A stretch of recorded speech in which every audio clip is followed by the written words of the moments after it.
তোর কত বড় সাহস তুই আমাকে তুই করে বললি? আর সুমন, এই মেয়ে দুইটার কাছ থেকে না কোনো টাকা নেই। না না না, আমরা বাসে যেয়ে বসবো না।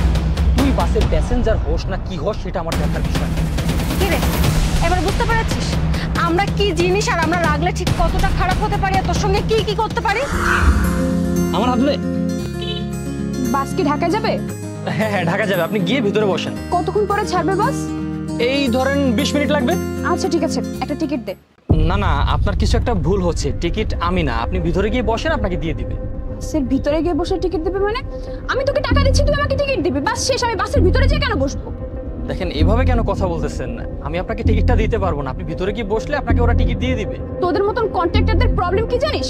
টিকিট কিনলেও প্রবলেম, টিকিট না কিনলেও প্রবলেম। দেখেন, কন্ট্রাক্টরদের প্রবলেম আছে কিনা জানি না, কিন্তু প্রবলেম এক্স্যাক্টলি আপনার মধ্যে আছে, সেটা দেখা যাচ্ছে। আপনার কি ধরনের ব্যবহার করতেছেন আমার সাথে? আপনাকে বললাম যে ভিতরে গিয়ে বসলে আপনাকে টিকিট দিয়ে দিবে, তারপর আপনি এভাবে কেন কথা বলতেছেন আমার সাথে? তোর মনে রাখা উচিত আমি যে এই বাসের প্যাসেঞ্জার। তুই বাসের প্যাসেঞ্জার হোস না কি হোস সেটা আমার দেখার বিষয় না। তোর কত বড় সাহস তুই আমাকে তুই করে বললি?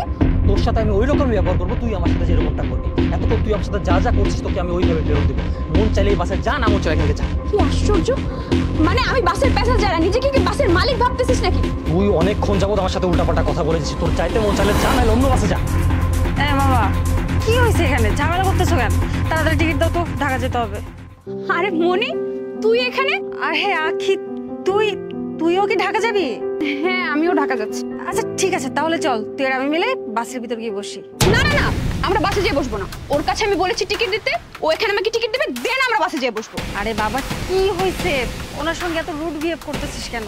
আরে তোকে কি বলবো, একে তো এখানের কন্ট্রাক্টর, তারপর আবার বলছে নিজে নাকি এই বাসের মালিক।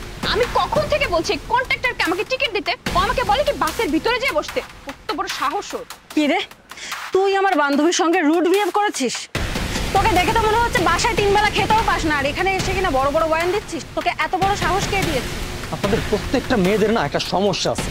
মানে একটা মানুষের সাথে এরকম ব্যবহার আপনারা কিভাবে করেন? সাহস দেখে আমি অবাক হয়ে যাচ্ছি।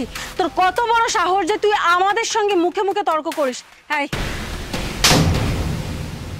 এবার বুঝতে পেরেছিস আমরা কি জিনিস আর আমরা রাগলে ঠিক কতটা খারাপ হতে পারি আর তোর সঙ্গে কি কি করতে পারি? হে আভা, আপনারা কই যাবেন?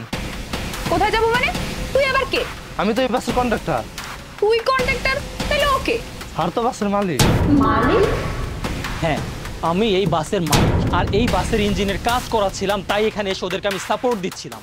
আর এই গামছাটা আমার গলায়, কারণ এখানে ওদের কাজে সাপোর্ট করার জন্য আমার ঘেমে যাচ্ছিলাম, আমি ঘামটা মোছার জন্য রাখছিলাম। একটা মানুষের জামা কাপড় দেখে তোদেরকে জাস্ট করতে কে বলে বলতো? তোরা মেয়ে মানুষ বলে আমি তোদের গায়ে হাত তুললাম না। আচ্ছা ঠিক আছে, বুঝতে পেরেছি তুই এই বাসের মালিক। ঠিক আছে, একটাই তো বাস, তাই না? বুঝতে পারছি কিছুক্ষণ আগে আমি একটু মিসবিহেভ করছি, এটার জন্য এরকম করার কি আছে? একটা বাসের মালিক, এরকম আরো বাস এই সিরিয়ালে আমার 4টা বাস আছে। একটা বাসের দাম কত করে তোদের কোনো আইডিয়া আছে? একটা বাসের দাম 80 লাখ টাকা। 4টা বাসের দাম হয় 3 কোটি 20 লাখ টাকা। আর এটা শুধু আমার বাসের বিজনেস, আমার এই বাসের পার্টসের বিজনেসও আছে। তোদের কোনো আইডিয়া নেই তোরা কার সাথে খারাপ ব্যবহার করেছিস। মানুষের জামা কাপড় দেখে কখনো কাউকে জাজ করবি না। এখানে আমি আমার কাজের জন্য এসেছিলাম, আর আমি স্বাচ্ছন্দ্য বোধ করি নর্মাল কাপড়ে থাকতে। আমার নয় স্যুট বুট ভাল লাগে না। আর সুমন, এই মেয়ে দুইটার কাছ থেকে না কোনো টাকা নিও না, কারণ যাদের ব্যবহার এত জঘন্য হয় তাদের কাছে মনে হয় না টাকা পয়সা আছে।